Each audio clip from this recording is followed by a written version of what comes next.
Welcome to Study Time, a televised home learning program produced by Rwanda Basic Education Board. Hello, dear students of Senior 1. I'm just excited once again to be with you in this lesson number 3 of unit number 8, which is air composition and pollution. That is the unit number 9. I beg your pardon. And our unit and our lesson number 3 is talking about the ways of preventing air pollution. Remember, in the previous lesson, we talked about the causes or the sources of air pollution.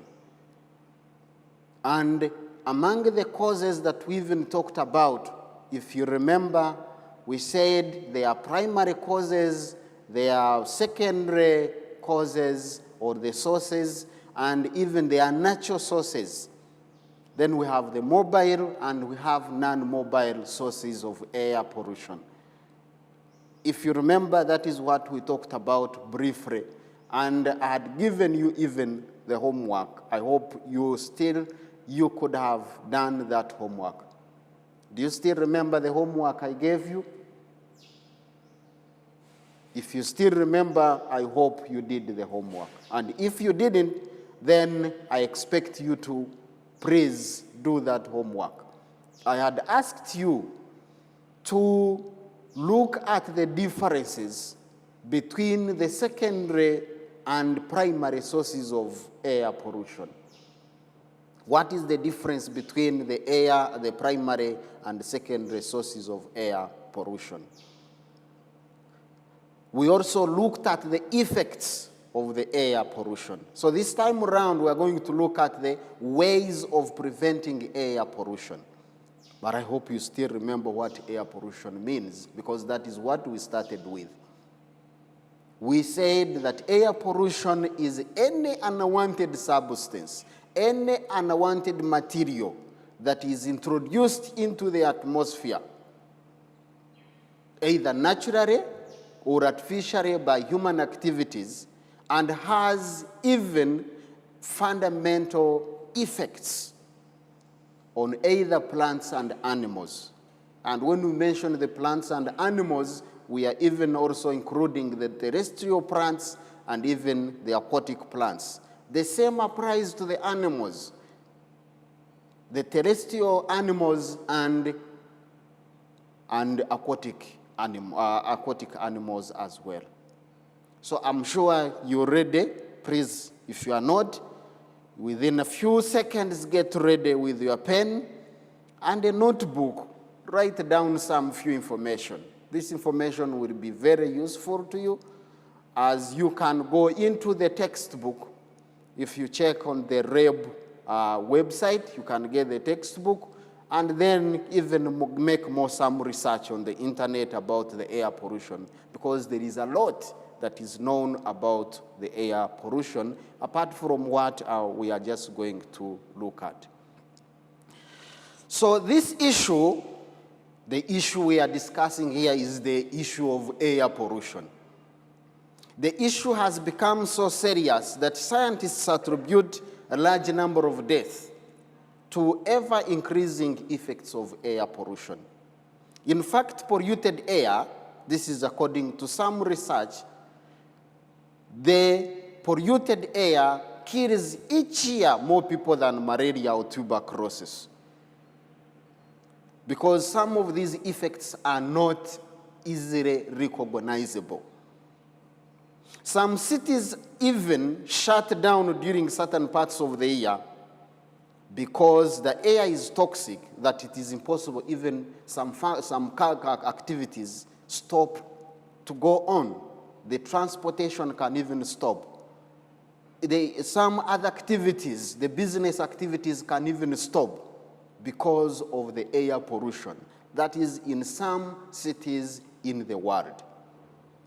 I hope this won't happen in Rwanda, because there are measures put in place for that, as we are going to look at even some of these measures, so that we continue practicing them, so that at one time we don't have either to hear that Chigari is shut down, that will be probably a dream.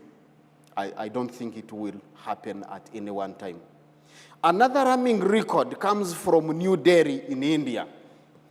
This is one of the most populated cities in the world. It is infamous for its pollution exceeding safe air quality levels by 20 times on days when thick smog wraps around the city. And when it wraps around the city, some of the activities may stop working. I mentioned the business activities, the schools, and many other activities. Even the industrial activities can also stop functioning because of the smog that may cover the area, and people won't be even able to drive from one place to another, or they are asked to remain indoors to prevent the toxic substances. According to the study, almost half of Delhi's children develop irreversible lung damage during their childhood years. That is because of that it is the effect of the air pollution, the toxic materials that are within the atmosphere, that get into the atmosphere, causes lung damage of children during the early years.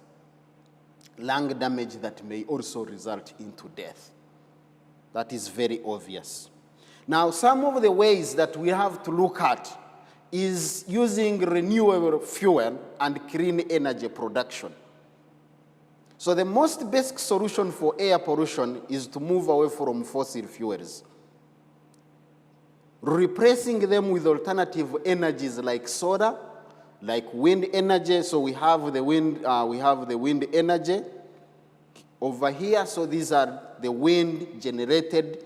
That energy is converted into the electrical energy and it is used. This is the solar energy. So here you can see they are fixing the solar panels to absorb the light energy that can be converted into electrical energy. And then the geothermal energy. This is the energy that comes from under the subsurface of the earth, because it is trapped within the rocks. So these sources of energy are better, they are clean. So meaning if we can move away from these fossil fuels, because the fossil fuels are even non-renewable, so they can get finished with time. So if we move away from those ones, that is either we move away from petrol, because most of the vehicles that we drive use petrol, they use diesel. And these substances burn and produce these toxic gases that get into the atmosphere. And when they get into the atmosphere, we had looked at the effects. So that is one method of moving. So we need a lot of technology to do this. Renewable fuel and clean energy production. That is solar, the wind energy, and geothermal energy. What else do we need? We need energy conservation and efficiency. Producing clean energy is crucial, but equally important is to reduce our consumption of energy by adopting responsible habits and using more efficient devices. So if you are in-house, for example, I think we'll discuss this one in details later on. If you have some machines running at home and they are using electricity, this electricity is produced either from the engines run by these fossil fuels. So that means if you cut down the energy consumption, you are reducing on the amount of the fossil fuels that are burnt to produce that energy. So that is what we are talking. Energy efficiency uses less energy and then produces less pollution. I will discuss that one in details later on. eco-friendly transport, shifting to electrical vehicles. If there are vehicles, the mobile resources that we mentioned the last time, one of the sources of this air pollution was the mobile resources. We have the trains, we have the buses, we have the aircraft, and so on. So we need to move to electrical vehicles and leave the vehicles that are using fossil fuels, and hydrogen vehicles. And promoting shared mobility, that is, either we use carpooling and public transport. What do I mean here by carpooling? If you have a friend, you are going to one place, and you have two vehicles, there is no need. If the vehicle can take both of you to the destination, there is no need of taking two vehicles. You don't need to take two vehicles. It is not even showing off. But if you have a neighbor, you are going to a certain place, either for a function or whatever a meeting you may call it, go with one vehicle, because the vehicle you have used means you have cut down the amount of fuel that will produce the air pollution. So you need to do that. That is carpooling. Public transport, if we can adopt the public transport, either by buses or train, unfortunately we don't have train, but we have the buses which can do the same. Let's move. If we try to move by buses and we don't drive our own vehicles for no good reason, if the public transport can take you to your workplace, why do you need to to drive the vehicle every day? You are also contributing to the reduction of the amount of the air pollution, because that car that you are going to drive uses these fossil fuels. That will reduce air pollution. Then we need to, in some governments, the governments throughout the world have already taken action against the air pollution by introducing green energy. Some governments are investing in wind energy, solar energy, as well as other renewable energy to reduce the burning of fuels, which cause heavy air pollution. That is on the part of the government. So some of the things are supposed to be done by the government. So this is part of the government. This is the government where the government puts up the policies and then come up with the projects that can make us move from these fossil fuels to clean energy. Government are also forcing companies to be more responsible in their manufacturing activities, so that even though they will still cause pollution, they are not controlled. So the companies, the factories, the industries have to put some measures that can cut down the air pollution. And that will be from the government laws that will be put in place. Car manufacturing companies are also building more energy efficient cars, which pollutes less than before. So there's some other technology using the converters, converting those poisonous into less poisonous gases that can be produced. Then this is the individual part as a person. What can you do? Encourage your family to use the bus, if that is the individual. Use the train, or you can even ride a bike when even commuting. If we all do this, there will be fewer cars on the road and fewer fumes produced. We have talked a little bit slightly before. But these are things that you need to do as an individual to cut down the air pollution. Use energy, light water, boiler, kettle, and firewood wisely. Lots of fossil fuels are burned to generate electricity. And so if we can cut down the use, we will also cut down the amount of air pollution. I've mentioned even these materials these devices that use electricity are using electricity that is either run on burning these fossil fuels. So if we can either reduce on the use of these, or the use of wood then that means we are cutting on the amount of air pollution that goes into the atmosphere. Recycle and reuse. Doing things that will minimize the dependence on producing new things. Remember, manufacturing industries create a lot of pollution. So if we can reuse things like shopping plastic bags, clothing, paper, bottles, it can help. If we can use a plastic bag several times, don't buy the plastic bag and then throw it again and then buy another one. Because when you buy as many times, that means the industry will, that's what the industry wants. But then you are not helping yourself and others, even you are not reducing on the amount of pollution.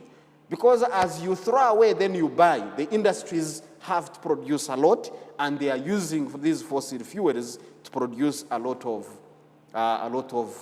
air pollution.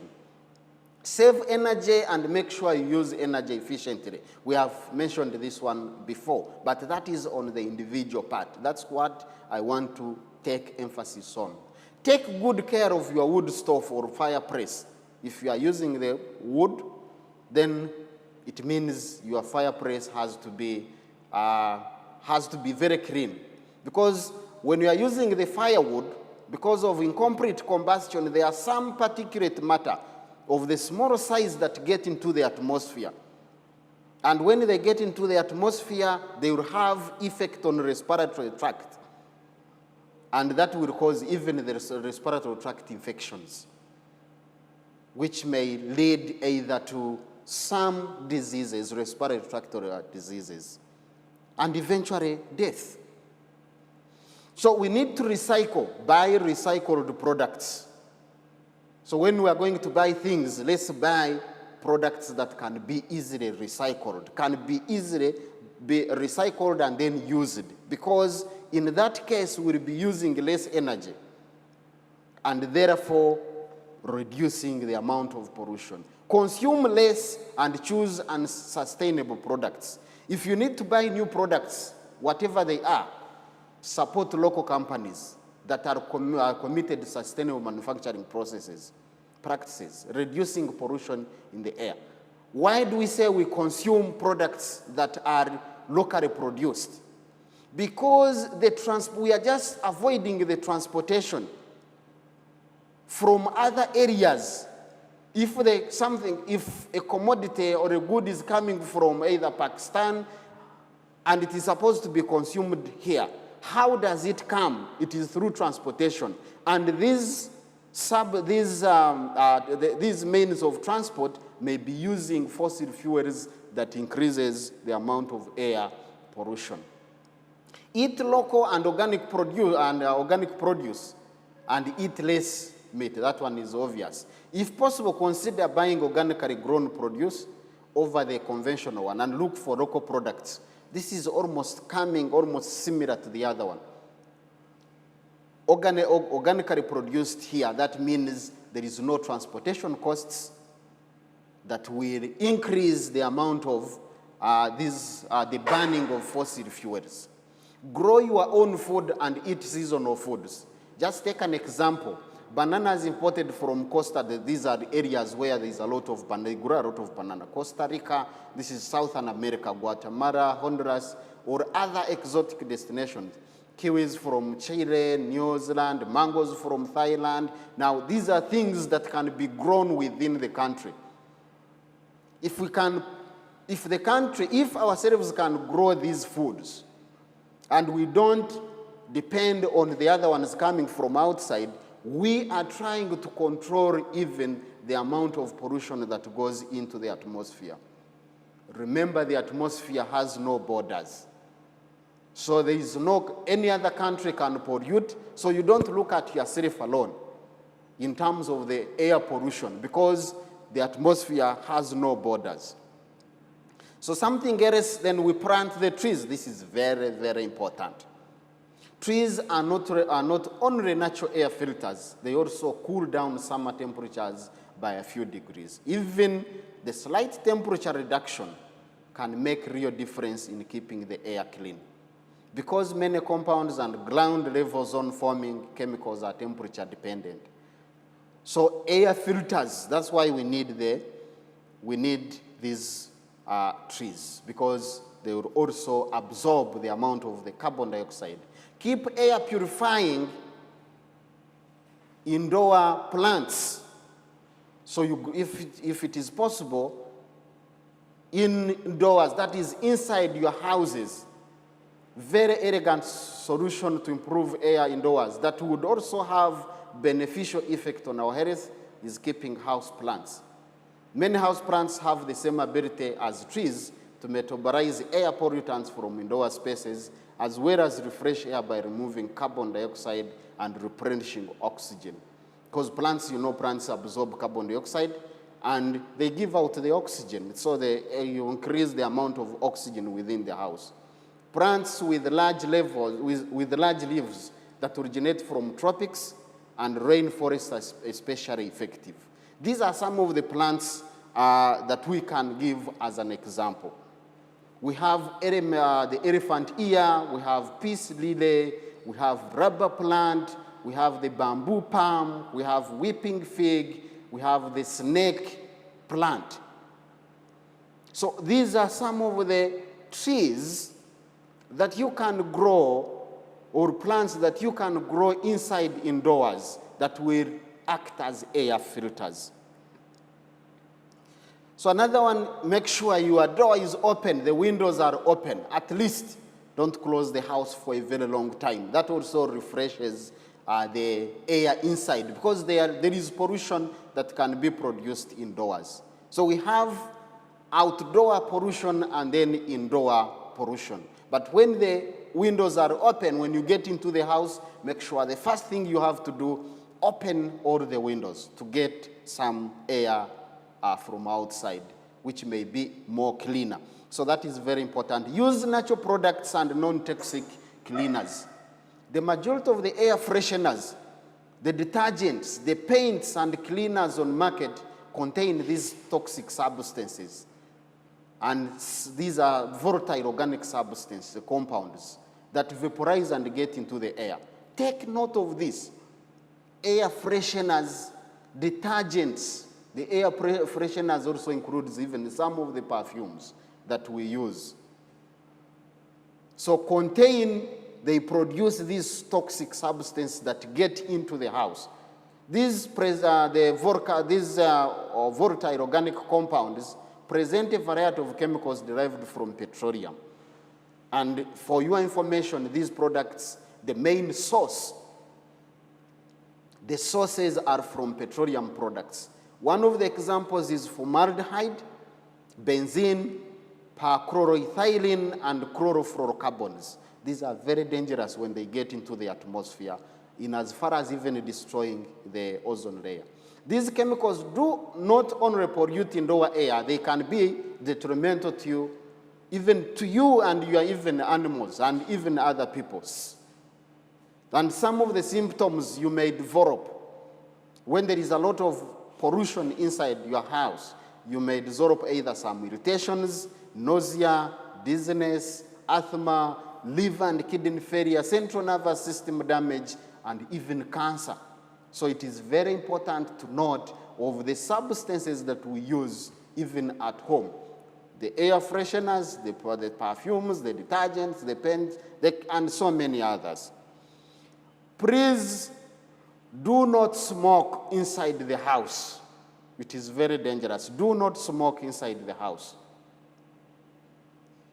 Cigarette smoking contains up to 70% carcinogenic substances and toxins that remain indoor air for a very long time.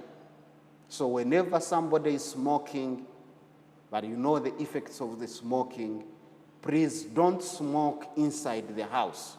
Because you are not only affecting yourself, but you are also affecting even others. Because passive exposure to the cigarette smoke can also cause serious health problems to other family members and pets. Even animals are also affected. Other members in the house are also affected. If you are alone, you are also affected even. So you have to make sure you don't smoke inside the house. If at all you are smoking, then you have to get out of the house. Then smoke, and the smoke will get away. But still, the cigarette smoking is also not good for your health. I just want to end with this statement that air is therefore an element that defines your health and determines the quality of your life.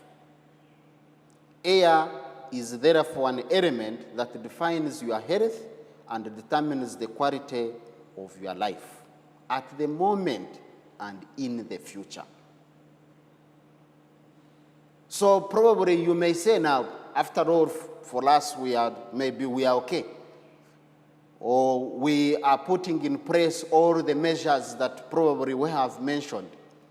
But what about in future? Probably you may say, after all, me, I'm old, I'm going to die. What about the people you are leaving behind? If at all you think you are going to die very soon, but you are leaving behind problems.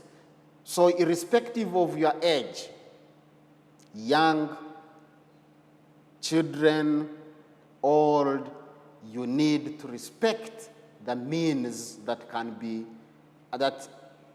at least cut down the amount of pollution that goes into the atmosphere, whether outdoor or indoor. I repeat, air is therefore an element that defines your health and determines the quality of your life at the moment and in the future. Dear students, thank you so much for being with me in the lesson. I hope you have noted down some important information that will help you to revise. But you can still go ahead and do some research and on the internet and in the books, because there is a lot of information that is known about air pollution. Bye-bye.